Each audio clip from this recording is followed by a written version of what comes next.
terminal decline of Kampala City Council Authority's road network recently captured the public imagination through an exhibition on the microblogging site Twitter. However, the political wing at City Hall, led by the Lord Mayor Arius Lukwago, fears that the cost of road construction will continue to be inflated as long as lucrative tenders remain a monopoly of a syndicated cartel that seeks to feather its nest.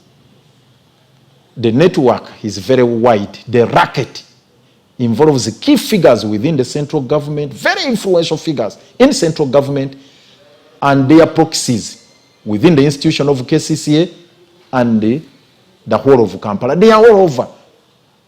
They are busy on tabs here and there, manufacturing these figures. They are concocting these figures. Whereas there is a lofty dream to reconstruct Kampala's moribund roads, to create an organized, pristine city, it may be deviated by the country's ferocious appetite for borrowing to feed corrupt cartels and their puppet masters. This week, government tabled a loan request of 2.26 trillion shillings to bankroll the Greater Kampala Metropolitan Area Urban Development Program. Without undertaking an audit to probe leakages, Lukwago fears that the funding will be in vain. Because now we don't want to indulge in another post-mortem. With World Bank, the money is already spent. But this ADB money, the 1 trillion, is yet to be spent. And that's the reason we raised the red flag and said before it is squandered, before it is siphoned off, before it is unscrupulously taken by some particular individuals, please come in, make some interventions. As a new phase of road construction by the African Development Bank under the Kampala City Roads Rehabilitation Program commences, I set out to probe the cost of the construction of these roads. For the value of $288 million, the equivalent of 1 trillion shillings, it was estimated that these funds could construct at least 200 kilometers of road network. But the kilometers of paved roads significantly reduced from 200 kilometers to only 69 kilometers, where each kilometer will be constructed at an astronomical 15.4 billion shillings. A figure in the range of 6 billion would be a fair estimate. That's per kilometer. Per kilometer. In that range would be a fair estimate. I've not seen a road which goes beyond 80 billion, especially this dual carriage. Then the other one, all I've seen is about 4 billion to 5 billion.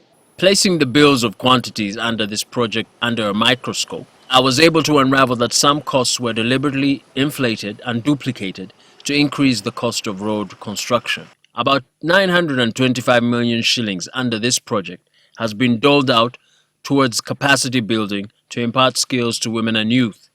There is no clarity how this fund will be spent, but according to the breakdown, the construction firms will offer construction and entrepreneurship development and training in business skills. As part of the public transport blueprint, the ADB project plans to roll out 50 eco-buses. KCCA's state minister says the vote on buses has been halted. Now we've also repurposed some money from buying eco buses and so on, and we brought it this way. So it was about $12 million. So now it is $258 million. Yes, by and large, if you got this off the other one, it would be about $30 million, which I may need for other things, which is okay. Sometimes these are packages.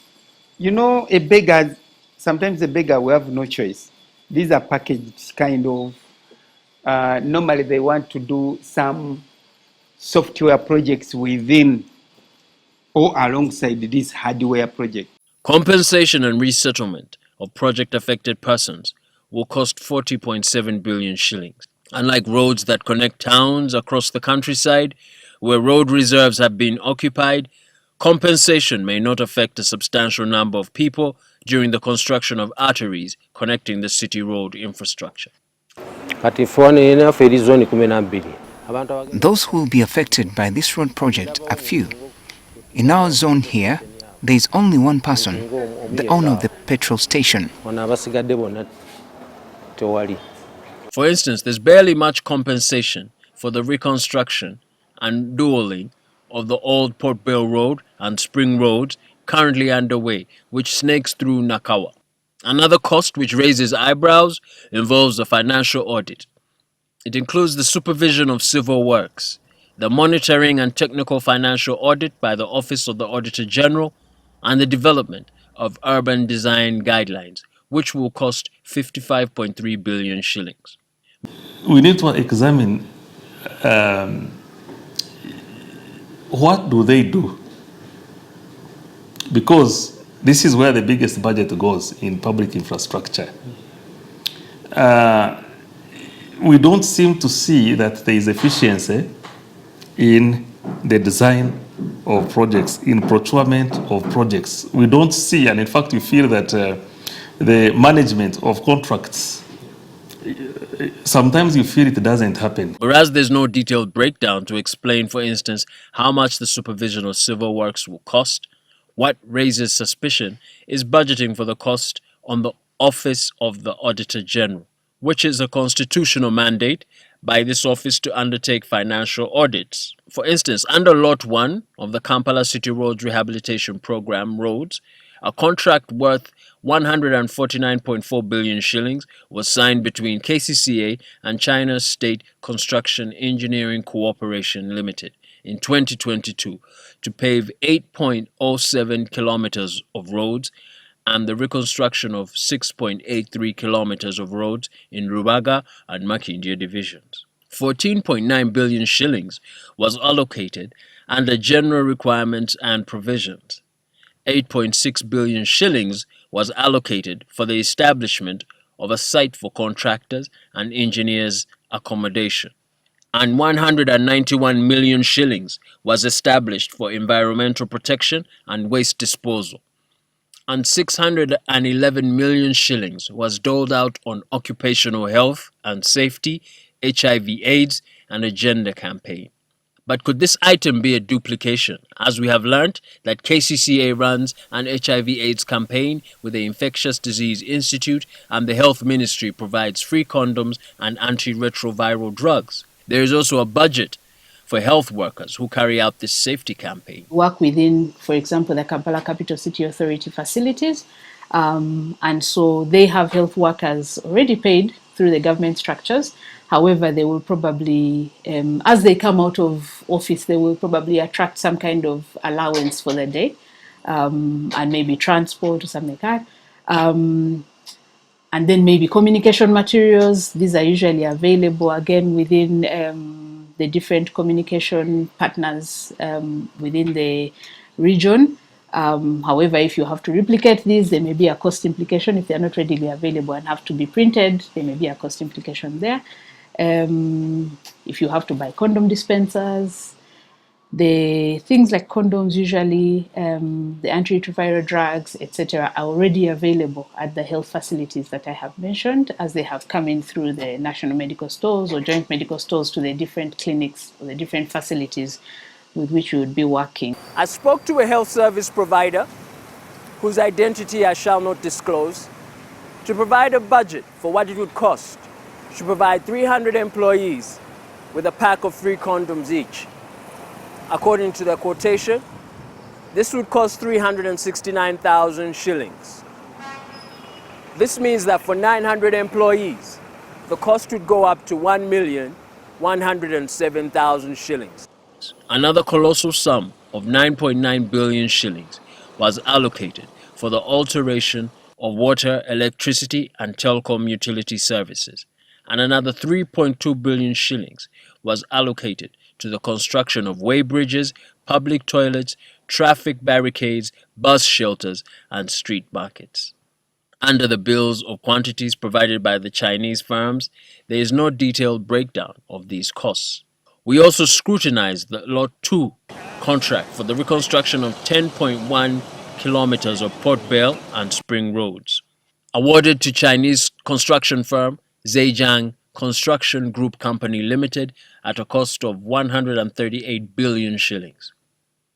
Initially, the reservation price for the construction of the Port Bale and Spring roads was estimated at 175 billion shillings by KCCA's engineering department, which meant that each kilometer would cost a staggering 17 billion shillings before it was revised to 138 billion shillings. Under the Bill of Quantities, General Requirements and Provisions received a vote of 18.6 billion shillings. The contractor's establishment on site and general obligations got 4.3 billion shillings.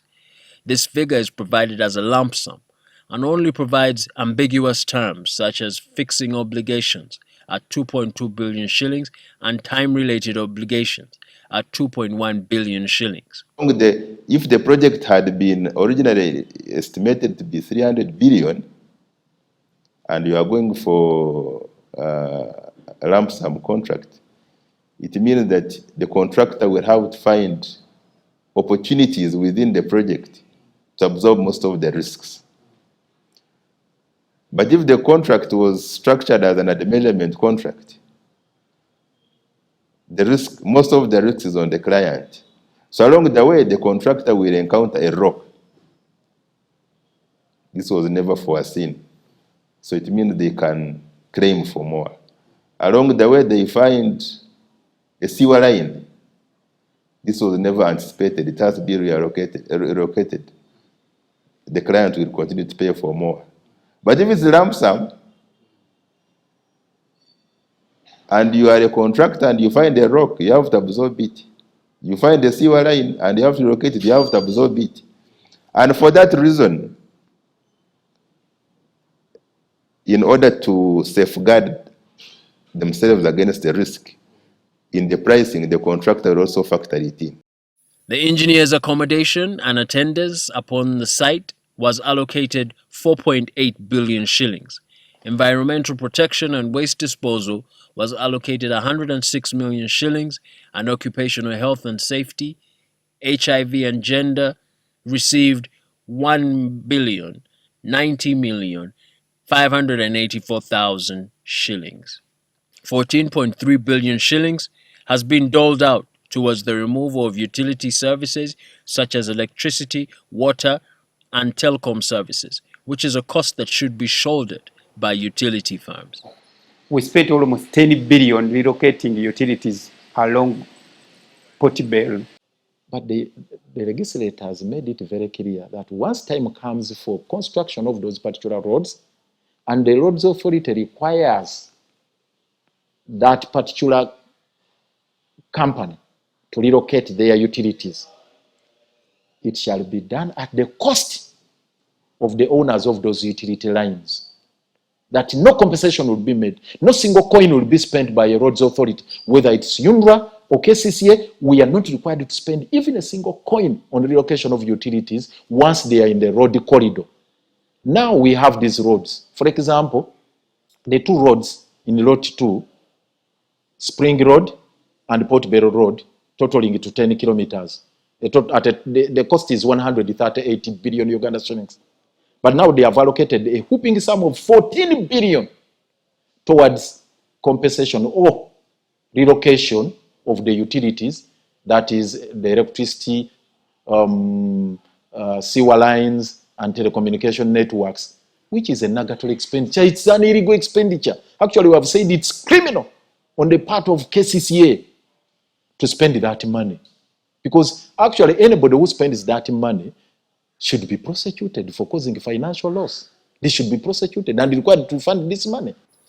In the contract, KCCA is compelled to purchase a four-wheel drive station wagon for the engineer, a double cabin pickup for the engineer's staff, survey equipment, setting up a laboratory with furniture, provide communication facilities, including mobile phones, among others.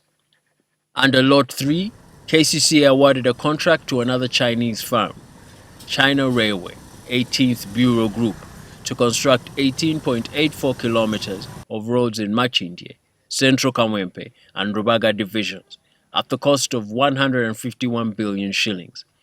Initially, the Directorate of Engineering estimated the reconstruction to cost an astronomical 223 billion shillings before it was reduced to 151 billion shillings. Amongst the bills of quantities is a vote for occupational health and safety towards HIV/AIDS prevention, budgeted at 639 million shillings. This will largely focus on the distribution of condoms and a safety campaign for workers. The contractor's establishment on site and general obligations was allocated 350 million shillings. The contractor has a vote for general requirements and provisions, including construction of public roadside toilets, roadside weigh bridges, traffic police booths, traffic barricades, bus shelters, street markets, and improvements on roadside markets. These items will cost a colossal sum of 15.5 billion shillings. Landscaping and grassing on 6th Street, 7th Street, and 8th Street will cost 355 million shillings, 343 million shillings, and 530 million shillings respectively. Across the Kampala City Roads Rehabilitation Project contracts, the bills of quantities included several items that were duplicated, resulting into higher costs. An amount of 254 million shillings is recorded twice under the category of HIV/AIDS and STI prevention and counseling, and another category of clothing and safety equipment with exactly the same details. It is not clear yet whether this was a mistake or a deliberate falsification to inflate the costs. Records from the Kenya Road Board, Kenya National Bureau of Statistics, Kenya National Highways Authority indicate that the 5-kilometer Kericho bypass, recently completed, cost 12 billion shillings, a stark contrast with the cost of the construction of roads in Kampala City. So the longer the design life, the higher the unit cost. All other factors remaining constant. So as we put questions to engineers why the unit cost may be different here, and there is an attempt to quickly compare with what is happening in another country, we have to compare equals with equals.